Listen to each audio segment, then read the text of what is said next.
Item ಯಾವುದೇ ಇರಲಿ try ಮಾಡಿ ಆಚಿ ಚಿಕನ್ ಮಸಾಲಾ. ಆಚಿ ಚಿಕನ್ ಮಸಾಲಾ. ಇನ್ನು ಟ್ರಂಪ್ ಹೇಳಿಕೆ ಈ ಹೆಲ್ಹೋಲ್ ಮಾತಿಗೆ ಕಾಂಗ್ರೆಸ್ ಆಕ್ರೋಶ ವ್ಯಕ್ತಪಡಿಸಿದೆ. ಎಐಸಿಸಿ ಅಧ್ಯಕ್ಷ ಮಲ್ಲಿಕಾರ್ಜುನ್ ಖರ್ಗೆ ಇದಕ್ಕೆ ಸಂಬಂಧಪಟ್ಟಂಗೆ ಮಾತಾಡಿದ್ದಾರೆ. ಟ್ರಂಪ್ ಹೇಳಿಕೆಯನ್ನು ಉಲ್ಲೇಖಿಸಿ ಪ್ರಧಾನಿ ಮೋದಿಗೆ ಕೌಂಟರ್ ಕೊಡೋದು ಇದೊಂದು ಕಾಂಗ್ರೆಸ್ಸಿನ ಚಾಳಿ. ಅಮೇರಿಕದವ್ರು ಏನು ಹೇಳ್ತಾರಲ್ಲ ಆ ಮಾತನ್ನು ಇವರು ಪುನಃ ಹೇಳೋದು, ಪದೇ ಪದೇ ಹೇಳೋದು.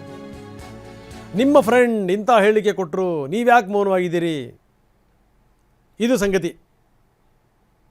ಮೋದಿಜಿ ನೀವ್ಯಾಕೆ ಹೆದರ್ತಾ ಇದ್ದೀರಿ? ಮಲ್ಲಿಕಾರ್ಜುನ ಖರ್ಗೆ ಇದ್ರ ಬಗ್ಗೆ ಆಕ್ರೋಶ ವ್ಯಕ್ತಪಡಿಸಿರೋದು.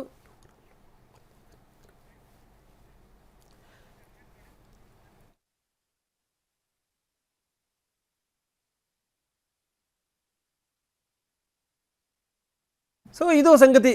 ನಿಮ್ಮ ಫ್ರೆಂಡ್ ಇಂತ ಹೇಳಿಕೆ ಕೊಟ್ಬಿಟ್ರು, ನೀವ್ಯಾಕೆ ಮೌನವಾಗಿದ್ದೀರಿ, ಯಾಕೆ ಹೆದರ್ತಾ ಇದ್ದೀರಿ? Limited only to RSS and Mr. Modi.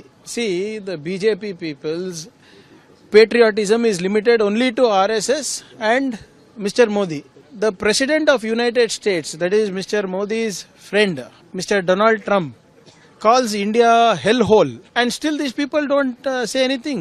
Their Desh Bhakti is limited only to RSS and Modi. Anything said against Mr. Modi, these people come onto the streets. Anything said against RSS, these people come onto the streets. They have these endless press conferences criticizing Modiji ಅವರ ಆತ್ಮೀಯ ಗೆಳೆಯ ನಮಸ್ತೆ Trump ಭಾರತವನ್ನು ನಿಂದಿಸುವ ಮತ್ತು ಅತ್ಯಂತ ಅವಹೇಳನಕಾರಿ ಪದವನ್ನು ಬಳಸುವ ಟಿಪ್ಪಣಿಯನ್ನು ಹಂಚಿಕೊಂಡಿದ್ದಾರೆ. ಈ ಆಕ್ಷೇಪಾರ್ಹ ಹೇಳಿಕೆಗಳ ಬಗ್ಗೆ ಮೋದಿಜಿ ಸಂಪೂರ್ಣವಾಗಿ ಮೌನವಾಗಿದ್ದಾರೆ. ವಿದೇಶಾಂಗ ಸಚಿವಾಲಯದ ವಕ್ತಾರರು ನಾನು ಅದನ್ನು ಅಲ್ಲಿಯೇ ಬಿಡುತ್ತೇನೆ ಎಂದು ಹೇಳಿದ್ದಾರೆ. ಮೋದಿಜಿ ನೀವೇಕೆ ಹೆದರುತ್ತಿದ್ದೀರಿ? ಪ್ರಧಾನಮಂತ್ರಿ ಅವರ ಹೈ ವೋಲ್ಟೇಜ್ ಚುನಾವಣಾ ಪ್ರಚಾರದ ನಡುವೆ 140 ಕೋಟಿ ಭಾರತೀಯರ ಈ ಕಿರಿಕಿರಿ ಮತ್ತು ಅವಮಾನಕ್ಕೆ ಪ್ರತಿಕ್ರಿಯಿಸಲು ಅವರಿಗೆ ಸ್ವಲ್ಪ ಸಮಯ ಸಿಗಲಿ ಎಂದು ನಾನು ಪ್ರಾಮಾಣಿಕವಾಗಿ ಭಾವಿಸುತ್ತೇನೆ. ಸೊ ಇದು ಸಂಗತಿ ನಾವು ನೋಡ್ತಾ ಇದ್ವಿ. ಹಿರಿ ಖರ್ಗೆ ಮತ್ತು ಮರಿ ಖರ್ಗೆ ಇಬ್ಬರು ಕೂಡ ಮಾತಾಡಿರುವಂಥ ಮಾತುಗಳು.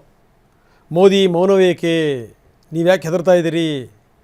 ನಮಸ್ತೆ ಟ್ರಂಪ್ ಭಾರತವನ್ನು ನಿಂದಿಸುವಂಥ ಕೆಲಸ ಮಾಡ್ತಾ ಇದ್ದಾರೆ, ಆಕ್ಷೇಪಾರ್ಹ ಪದಗಳನ್ನು ಬಳಸ್ತಾ ಇದ್ದಾರೆ, ನೀವ್ಯಾಕೆ ಸುಮ್ಮನಿದ್ದೀರಿ?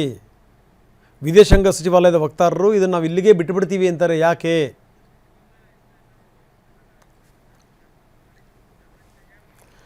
ಇನ್ನು ಮತ್ತೆ ಕದನದ ಬಗ್ಗೆ ಮಾತಾಡೋದಾದರೆ, ಕದನ ವಿರಾಮದ ನಡುವೆನೂ ಇಸ್ರೇಲ್ ಹಿಜ್ಬುಲ್ಲಾ ಸಂಘರ್ಷ ನಡೀತಾನೇ ಇದೆ.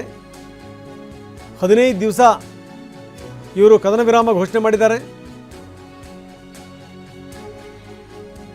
ಆದರೆ ಈ ಕಾಮಿಕಾಜೆ ಡ್ರೋನ್ಗಳು, ಅಂದರೆ ಈ ಆತ್ಮಾಹುತಿ ಡ್ರೋನ್ಗಳಿರ್ತಾವಲ್ಲ, ಅದರಿಂದ ಅಟ್ಯಾಕ್ಗಳು ನಡೀತಾನೇ ಇವೆ.